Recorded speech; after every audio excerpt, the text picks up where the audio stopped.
దేశంలో ఎన్నో పార్టీలు పుట్టి కనుమరుగయ్యాయన్నారు బీఆర్ఎస్ వర్కింగ్ ప్రెసిడెంట్ మాజీ మంత్రి కేటీఆర్. తెలుగు రాష్ట్రాల్లో 2.5 దశాబ్దాలు నిలదొక్కున్న పార్టీలు కేవలం 2 అన్నారు. అందులో ఒకటి బీఆర్ఎస్ అన్నారు. తెలంగాణ భవన్ ఒక జనతా గ్యారేజ్ లా మారిందన్నారు. వరంగల్ గడ్డపై తాము నిర్వహించే ఈ సభ కూడా చరిత్రలో నిలుస్తుందన్నారు కేటీఆర్.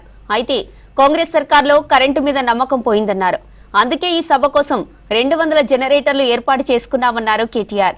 ఇక వరంగల్ జిల్లా ఎలకతుర్తిలో ఆదివారం నిర్వహించే బహిరంగ సభ ఏర్పాట్లను పార్టీ నేతలతో కలిసి పరిశీలించారు కేటీఆర్. రాష్ట్రాలు 2 చూస్తే 2 పార్టీలు మాత్రమే విజయవంతంగా 2.5 దశాబ్దాలు గడిపిన పార్టీలు, 2.5 దశాబ్దాలు నిలదొక్కున్న పార్టీలు 2 మాత్రమే స్వాతంత్రానంతరం పుట్టిన పార్టీలు.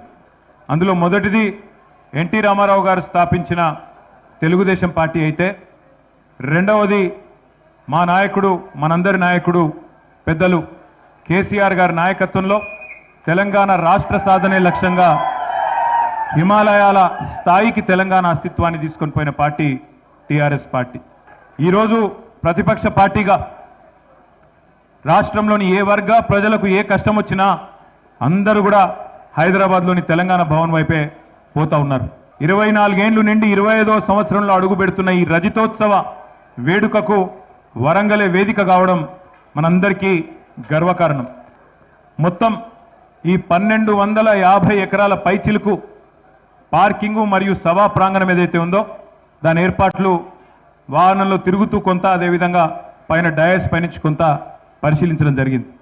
దాదాపు ఎక్కడి నుంచి రాష్ట్రంలోని ఏ మూల నుంచి వచ్చే ఏ సోదరుడికైనా ఏ సోదరికైనా ఎలాంటి ఇబ్బంది లేకుండా దాదాపు 1000 ఎకరాల్లో పార్కింగ్ సౌకర్యం కూడా ఏర్పాటు చేసుకున్నాం. ఎన్ని వాహనాలు వచ్చినా, దాదాపు 30-40 వేల వాహనాలు వచ్చినా ఎక్కడో దూరంకి వెళ్ళి నడిచొచ్చే అవసరం లేకుండా పక్కనే చాలా చక్కటి ఏర్పాట్లు చేసిన మా ఉమ్మడి వరంగల్ జిల్లా నాయకత్వానికి హృదయపూర్వకంగా నేను ధన్యవాదాలు చెప్తా ఉన్నా. ఒక 10 లక్షల వాటర్ బాటిళ్లు మరి పూర్తి స్థాయిలో అందుబాటులో పెడుతున్నాం. అవసరమైతే ఇంకా పెంచుకోవడానికి కూడా ఏర్పాట్లు చేసుకున్నాం. అట్లాగే 10 లక్షల చల్ల ప్యాకెట్లు, మజ్జిగ ప్యాకెట్లు కూడా ఏర్పాటు చేసుకున్నాం. దాన్ని కూడా మొత్తం ప్రాంగణంలో ఎక్కడి వాళ్ళకి అక్కడే వారు కూర్చునే ప్రాంతంలో, వాళ్ళు నిల్చునే ప్రాంతంలోనే పెద్ద ఎత్తున ఏర్పాట్లు చేసుకుంటా ఉన్నాం. నాకు ఉన్న అవగాహన మేరకు టీఆర్ఎస్ చరిత్రలో, ప్రస్తుత బీఆర్ఎస్ చరిత్రలో ఇది ఒక అతి పెద్ద బహిరంగ సభ కాబోతా ఉన్నది. మీరందరూ కూడా చూస్తారు. 2000 మంది వాలంటీర్లను పెట్టుకున్నాం. కేసీఆర్ గారు బహుశా దాదాపు 4:30 గంటలకే ఇక్కడ చేరుకుంటారు. చేరుకొని 5-5:30 గంటలకి సమావేశం ప్రారంభమవుతుంది.